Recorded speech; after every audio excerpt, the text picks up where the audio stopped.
Hello students. आज हम वृद्धि और विकास के सिद्धांतों के जो शैक्षिक निहितार्थ है उस पर की ओर जो है वो हम ध्यान देंगे। जैसा कि पिछले कुछ क्लासों में हमने देखा, पिछले कुछ कक्षाओं में हमने देखा कि किस प्रकार से शिक्षा मनोविज्ञान जो है वो सीखने सिखाने की प्रक्रिया में जो है वो अति आवश्यक साबित हो रहा था और होता है। और साथ ही हमने वृद्धि और विकास के कुछ सिद्धांतों को देखा, उनके उसके प्रिंसिपल्स को देखा और हमने यह जानने का भी प्रयास किया कि किस तरह से ये प्रिंसिपल जो है वो एक शिक्षक के लिए कार्य करता है। उसी कड़ी में हम एक कदम और आगे बढ़ते हैं और हम ये भी जानने का आज प्रयास करेंगे कि वृद्धि और विकास के सिद्धांत जो हैं तो वो शिक्षा के क्षेत्र में किस प्रकार से कैसे कार्य करता है। तो कुछ छोटे छोटे हमने ये बनाए हैं पीपीटी के माध्यम से आपको समझाने के लिए, जो कि सबसे पहला है कि विकास मानव जीवन की सतत प्रक्रिया है, इसलिए हमें विकास के संदर्भ में पूर्णता प्राप्त करने के अपने प्रयासों को कभी नहीं छोड़ना चाहिए। कहने का तात्पर्य यह है कि पहले भी हमने यह चर्चा की कि ये जो विकास है वो कंटिन्यूअस प्रोसेस है, वो निरंतर चलने वाली प्रक्रिया है, वो एक सतत प्रक्रिया है। और हम ये कभी नहीं कह सकते कि हमने एक सर्टेन एज तक आकर हम सब कुछ सीख गए हैं, हमारे सारी चीज़ें जो है वो विकसित हो गई है, ये नहीं कह सकते। ये जो है वो निरंतर चलने वाली प्रक्रिया है और वो ये अंत तक जो है वो चलती ही रहती है। तो ऐसा नहीं होना चाहिए कि हमने ये मान लिया कि हमने उसकी पूर्णता को हमने प्राप्त कर लिया है और उसके बाद जो है वो आगे के कयास जो है वो हमें छोड़ देने चाहिए। शिक्षक के लिए ये एक बहुत ही बड़ा एक महत्वपूर्ण मुद्दा ये हो जाता है कि बच्चों में के विकास की जो हम बात करते हैं तो वो कंटिन्यूअस डेवलपमेंट जो हो रहा है उसके अंदर, उसको वो अवलोकित करता रहे, वो देखता रहे कि किस तरह से जो है वो हमारे जो बच्चे हैं उसका विकास हो रहा है और उसकी शैक्षिक निहितार्थ को ध्यान में देते हुए उसे सही दिशा निर्देशित करे, उसे सही तरह से जो है, जो आप कह सकते हैं कि जो प्रतिपुष्टि देना है, मोटिवेशन देना है, ये सारे कार्य जो है वो एक उचित तरीके से कर सकता है। तो विकास के जो सिद्धांत हैं वृद्धि और विकास के, वो इस दिशा में भी हमें एक मार्गदर्शन का कार्य करता है। इसके पश्चात जो है ये व्यक्तिक विभिन्नता का सिद्धांत जो हमने जो देखा था कि जो प्रिंसिपल्स ऑफ इंडिविजुअल डिफरेंसेस हैं, उसमें हमने देखा था कि ये उसके अनुसार जो है वो व्यापक रूप से व्यक्ति की विभिन्नताओं को समझने में मदद करता है। ये ऑलरेडी हम लोग डिस्कस कर चुके थे कि किस तरह से जो है वो अलग अलग परिवेश से आने वाले बच्चे को अलग अलग सोच के साथ, अलग अलग दृष्टियों के साथ, क्योंकि बच्चे जो हैं वो पूरे के पूरे हर एक व्यक्ति जो है वो कुछ ना कुछ किसी न किसी तरह से भिन्न है। और हमने एक दो उदाहरण भी लिए थे कि एक जो जुड़वा बच्चा भी है वह भी किसी न किसी तरह से जो है वो एक दूसरे से भिन्न होता है। तो ये बच्चों में वृद्धि और विकास के जो आयाम हैं वो किस तरह से बढ़ रहे हैं, किस तरह से वो भिन्न हैं, उस पर हम किस तरह से उनकी जो छिपी हुई जो शक्तियाँ हैं, उनके जो सबल पहलू हैं, यानी हम जो स्ट्रेंथ की बात करते हैं कि कहाँ पे उनका एक स्ट्रेंथ है, कहाँ पर वो जो स्ट्रेंथ नहीं हो पाता है उनका, तो हम उसकी बात करते हैं कि किस तरह से जो है वो उसको पहचानने का प्रयास करते हैं, उनके व्यक्तिगत विभिन्नता के आधार पर जो है वो पहचानते हैं और फिर एक पूरा का पूरा हम एक खाका बनाते हैं कि कैसे हम उस क्षेत्र में, पर्टिकुलर क्षेत्र में हम उस बच्चे का मार्गदर्शन करें।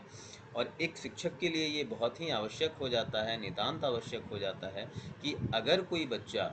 इस तरह के व्यक्तिक विभिन्नता के साथ अगर कुछ उसका सबल पक्ष हो या कोई दुर्बल पक्ष हो उसका, और अगर उन शक्तियों को अगर एक शिक्षक पहचान लेता है तो उसके अनुसार उस तरह से उस बच्चे को दिशा निर्देशित करना, उस ओर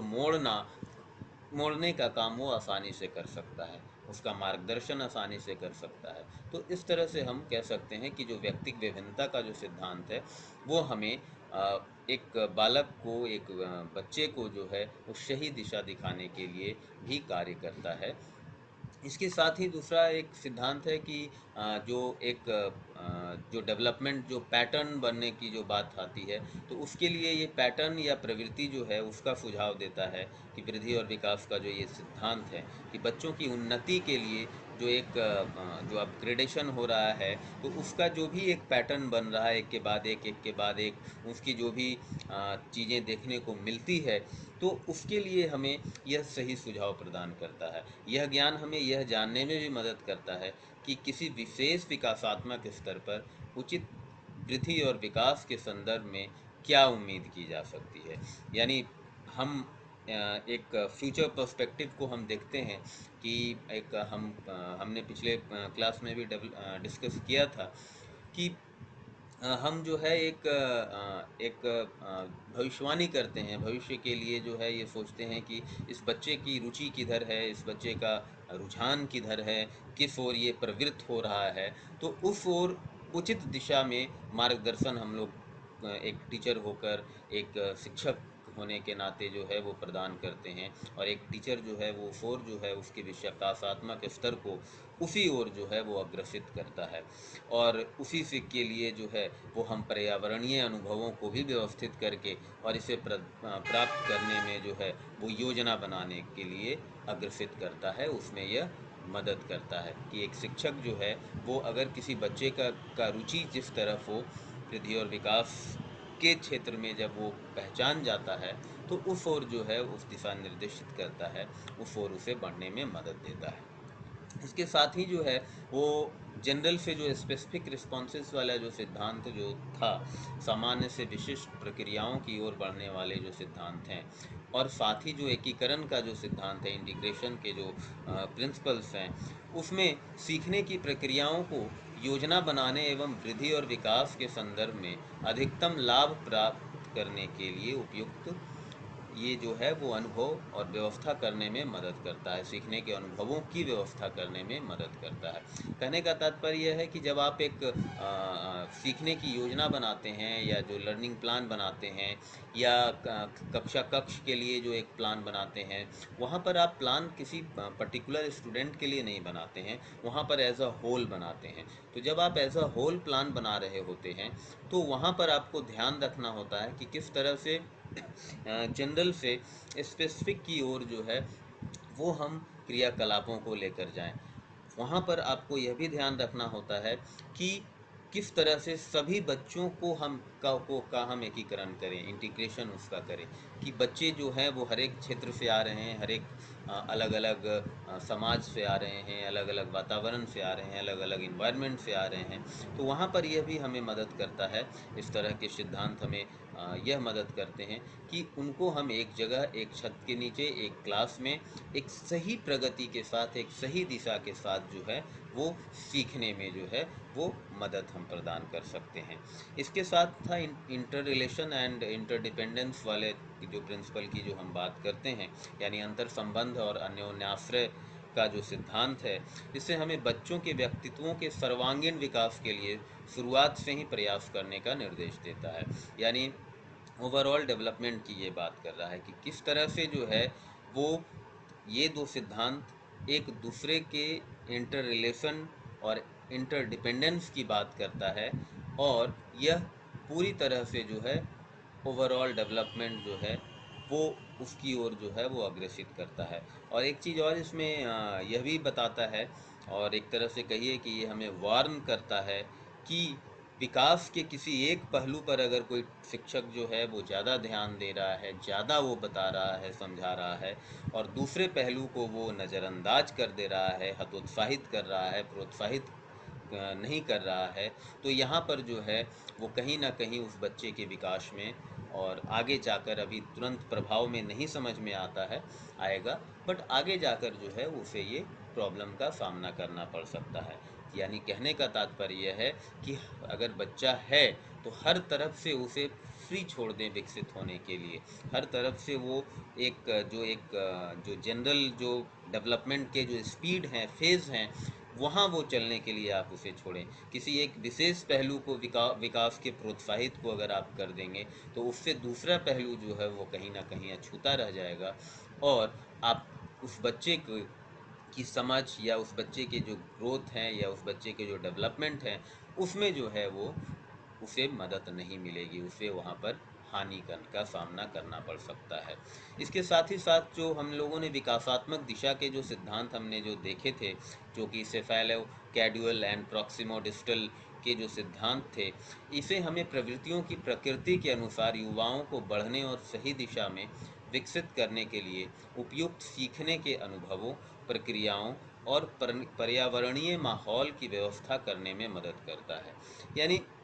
ये जो है वो एक सर्टेन एज पे, जब हम युवा अवस्था की बात करते हैं, तो एक सर्टेन एज पर आने के बाद जो है वो एक सही दिशा निर्देशित करता है ये सिद्धांत, कि किस प्रकार से सीखने के जो उपयुक्त जो अनुभव हैं, जो प्रक्रियाएं हैं या जो पर्यावरण के जो माहौल हैं, उसकी जो है वो सही तरह से सामंजस्य हो रहा है या नहीं, उसकी व्यवस्था वो सही से कर पा रहा है कि नहीं, वो युवा है, युवा वर्ग है।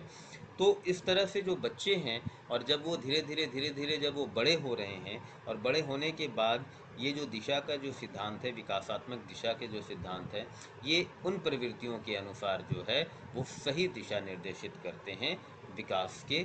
क्षेत्र में, डेवलपमेंट के क्षेत्र में। इसके साथ साथ जो इंट्रैक्शन के जो प्रिंसिपल हैं, बातचीत का जो सिद्धांत हैं, वो हमें व्यक्तित्व के विकास में आनुवंशिकता और पर्यावरण की संयुक्त जिम्मेदारी को पहचानने की याद दिलाता है। हम जो बच्चों को वातावरण प्रदान करते हैं, वह ऐसी होनी चाहिए कि उसमें बच्चों की क्षमताओं का विकास हो। ये मीन्स बहुत ही बेहतरीन बातें कही गई है कि जिस तरह से हम माहौल क्रिएट करते हैं, जो भी आनुवंशिकता और पर्यावरण की जो जिम्मेवारी है, हमने बात की थी पहले भी, कि हेरिडिटरी और इन्वायरमेंट किस तरह से जो है वो बच्चों के ग्रोथ में, बच्चों के डेवलपमेंट में, बच्चों की सोच में, बच्चों की रुचि में मदद करता है। वो उस ओर जो है वो दिशा निर्दिष्ट करता है कि उसे किस तरफ जाना चाहिए, उसे किस ओर अपना जो है वो लक्ष्य प्राप्त करने की दिशा में अग्रसित होनी चाहिए। तो ये जो है वो एक वातावरण प्रदान करता है। इस तरह के प्रिंसिपल को जब एक शिक्षक अपने इस दृष्टि से देखता है, जब वो क्लास को या कक्षाई वातावरण में अगर वो जाता है, तो वो इस तरह से देखता है कि वो बालक किस आनुवंशिकता से है, किस तरह का उसका पर्यावरण है, और उस तरह से उसे आपस में घुलने मिलने की जो बात कह सकते हैं, कि एक दूसरे के साथ ग्रुप वर्क की बात कह सकते हैं, एक दूसरे के साथ जो प्रतियोगिता की भावना है उसे कह सकते हैं। इस तरह से जो है उसकी जो क्षमताएं हैं, अलग अलग बच्चों की जो क्षमताएं हैं, उसके विकसित होने में काफ़ी मदद करता है। और जो बच्चे जो है वो पर्यावरण से सीख कर आए हैं, जो बाहर से सीख कर आए हैं, उनका समायोजन जो है वो कक्षा कक्ष में हो। यानी जो बच्चे जो बाहर सीख रहे हैं, कहीं ना कहीं वो जहाँ से भी आए, क्योंकि बच्चा विद्यालय जो है वो खाली माइंड लेकर नहीं आता, बहुत कुछ वो सीख कर आता है। वो घड़ा जो है वो कहीं ना कहीं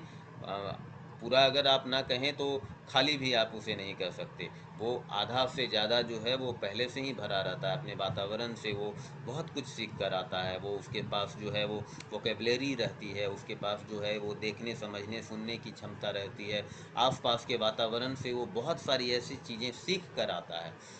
तो जिस वातावरण से वो सीख कर आ रहा है, तो एक शिक्षक को यह दिशा निर्देश देता है, इस तरह के सिद्धांत, या यह सिखाता है कि किस तरह से वैसे बच्चों को जो अपने पर्यावरण से सीख कर आए हैं, उसका समायोजन जो है वो विद्यालय में हो जाए। वो उस तरह के का ही वो माहौल क्रिएट करने में इसे मदद करता है, और उसे बाधा ना मिले पहुँचे कि उसको कहीं न से प्रॉब्लम हो रही है, क्योंकि अलग अलग परिवेश से सारे बच्चे आ रहे हैं। तो एक ऐसा माहौल क्रिएट करने में यह सिद्धांत जो है वो मदद करता है, ताकि वो बालक अपने को विद्यालय में और कक्षा कक्ष में खुद को समायोजित कर सके। तो थैंक यू। ये था आज का हमारा टॉपिक, कि किस तरह से हमने देखा कि जो वृद्धि और विकास के जो सिद्धांत हैं, तो उसको हमने देखा कि शिक्षा में किस तरह से उसका उपयोग होता है, और एक शिक्षक जो है वो इसे पढ़ने के पश्चात कैसे उसका प्रयोग करता है। हम एक नए टॉपिक के साथ फिर हाजिर होंगे। उस तब तक के लिए धन्यवाद।